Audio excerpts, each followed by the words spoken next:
Olá, pessoal! Começando aqui mais um vídeo comentando livros. A gente vai para o primeiro capítulo do A Coragem de Ser Imperfeito, hoje com participação especial aqui dessa duplinha que está me fazendo companhia na minha leitura. Então vamos ao nosso primeiro capítulo.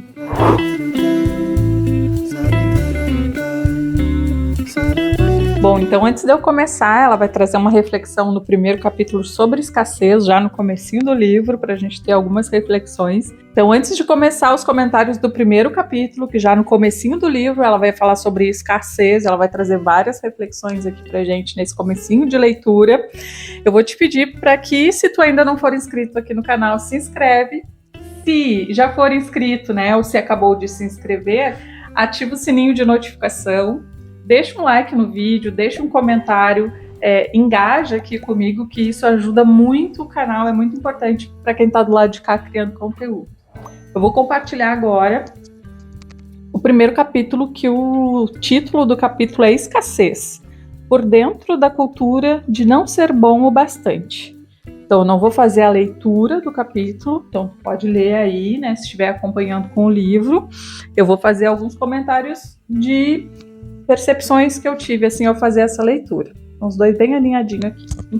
Ela começa trazendo um questionamento sobre um comportamento narcisista.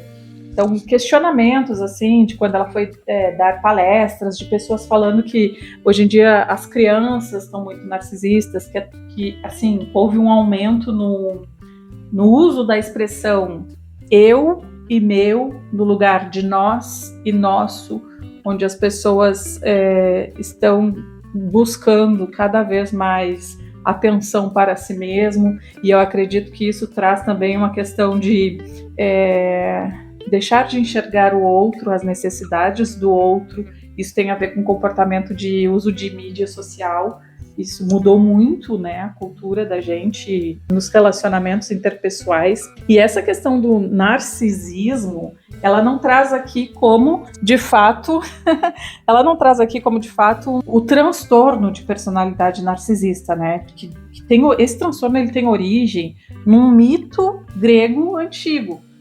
Que o Narciso, na história do mito, ele era um jovem muito bonito, que tinha várias pretendentes muito bonitas também, mas que ele não tinha interesse por nenhuma delas. Ele achava que ninguém estava à altura dele, ou ninguém era suficiente para ele, por mais bonitas que as mulheres estavam interessadas nele parecessem. Então, no mito, ele um dia vê o reflexo dele no rio e ele fica apaixonado por ele mesmo, e acaba morrendo ali na beira do rio de fome e de sede, porque ele não consegue mais parar de olhar para si mesmo.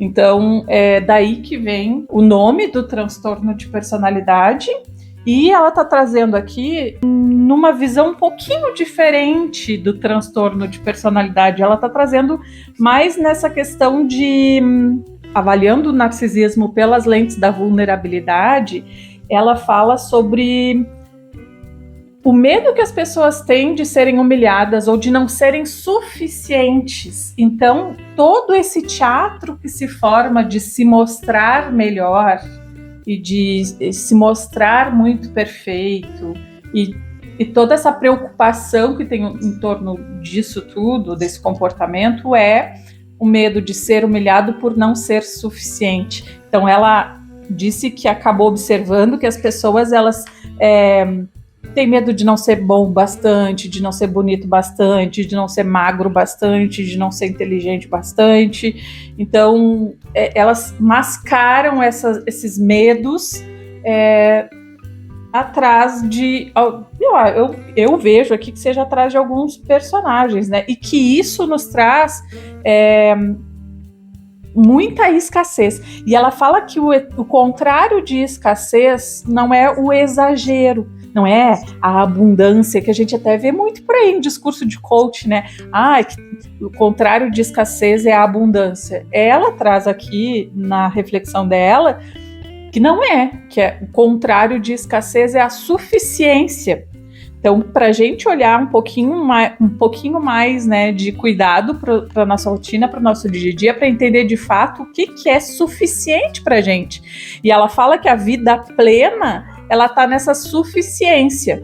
Então, que a gente, às vezes, passa do ponto buscando pela tal da abundância e pelo exagero, por causa da comparação. Então, tá todo mundo meio que criando um personagem além daquilo que é para poder mostrar para os outros, porque tem medo de não ser suficiente, enquanto os outros estão se comparando com aquela versão editada das pessoas, achando que aquelas pessoas são daquele jeito e elas não são suficientes. Então, trazendo isso para a nossa realidade, muitas vezes eu tenho medo de expor o meu trabalho, ou de me expor, ou de falar alguma coisa, porque eu não vou ser bom o bastante para isso, eu tenho as minhas limitações, e tá todo mundo sendo super suficiente, fazendo tudo tão bem, fazendo tudo não sei o quê. Então a gente vai se escondendo atrás dos nossos medos, justamente para não se colocar vulnerável, assim, tipo, de demonstrar que a gente está fazendo uma coisa da qual a gente não se sente tão seguro para isso, ou que a gente...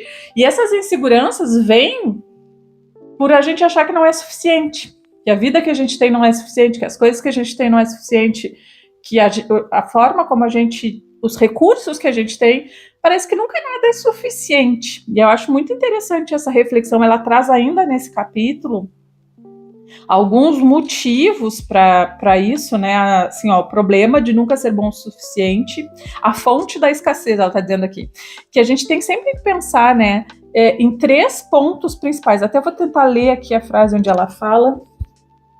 Ela diz o seguinte... e todas elas compartilham a mesma fórmula de vergonha, comparação e desmotivação, né? Então a gente acaba se comparando, a gente tem vergonha por causa, né, que a gente acha que não é bom o suficiente para fazer aquilo acaba nos deixando envergonhados por causa dessa comparação, e aí a gente se desmotiva, a gente não quer fazer as coisas e parecer que os outros são sempre melhor do que a gente. Acho que essa é a principal reflexão. Claro que tem que ler, tá? Para que tu tire as tuas próprias interpretações do que ela está dizendo aqui, mas pela minha leitura eu acredito que o primeiro capítulo se trata disso, da gente refletir sobre o porquê que a gente tem tanto medo de fazer as coisas que a gente tem vontade de fazer, mas não faz. E pensar, né, por que eu fico com vergonha, os pontos que eu tô me comparando, se não pode ser isso que tá me desmotivando de fazer as coisas que eu gostaria de fazer, que eu acho até que são importantes para mim, mas no final eu não faço, né? Então são pontos bem importantes. E aí ela termina o capítulo dizendo que a gente tem que se arriscar um pouco mais, né? E que a gente não deve temer, que a gente não tem que procurar os culpados, né, que é sempre uma questão de comportamento pessoal. Aí ela encerra aqui falando que no próximo capítulo ela vai falar sobre os mitos da vulnerabilidade. Eu não vou falar sobre eles agora, vai ficar para um próximo vídeo. Então hoje eu trouxe aqui os comentários desse primeiro capítulo, onde ela nos faz refletir sobre esse comportamento narcísico, onde ela não traz o contexto de narcisismo, falando de transtorno de personalidade, mas usando... Ela até fala aqui no livro que as pessoas estão usando isso de uma forma leiga, né? Uma expressão, acaba virando uma expressão popular que não quer dizer exatamente o transtorno de personalidade, mas que reflete esse comportamento cultural muito voltado para si mesmo, né? Eu só vou fazer uma coisa se eu parecer que sou realmente muito bom no que eu faço, ou se eu parecer que eu sou o melhor naquilo que eu faço. As pessoas, elas não aceitam serem normais, digamos assim, né? Parece que a normalidade assumiu um status de inferioridade. E não é. Então a gente precisa refletir bastante sobre isso. Se tu tá lendo o livro junto comigo, deixa aqui nos comentários qual foi a tua interpretação do primeiro capítulo, ou o ponto que mais te chamou a atenção. Se tu fez uma interpretação diferente da minha, compartilha aqui para que a gente possa transformar isso aqui num espaço de troca mesmo, né? Um grupo de leitura. Eu sempre tive vontade de fazer isso, eu vou ficar muito feliz se a gente realmente construir esse espaço de troca. E se tu já tá com o livro, já vai lendo o segundo capítulo também, porque no próximo vídeo eu vou vir com os comentários do segundo capítulo. Eu vou deixar esse vídeo salvo com o primeiro vídeo, que foi os comentários do prólogo e da introdução. Já tem uma playlist aqui no canal que tem o nome do livro, então a playlist tem o nome de A Coragem de Ser Imperfeito, e esses 2 vídeos vão ficar ali na playlist para que tu possa acompanhar a ordem dos vídeos. Então é isso, eu espero vocês aqui na nossa próxima leitura do segundo capítulo do Comentando Livros. Um beijo e até mais. Galera, vocês foram muito bons. A participação de vocês foi muito boa. Que bonito vocês dois participando do vídeo. Aprenderam alguma coisa com esse vídeo? Deixa eu desligar.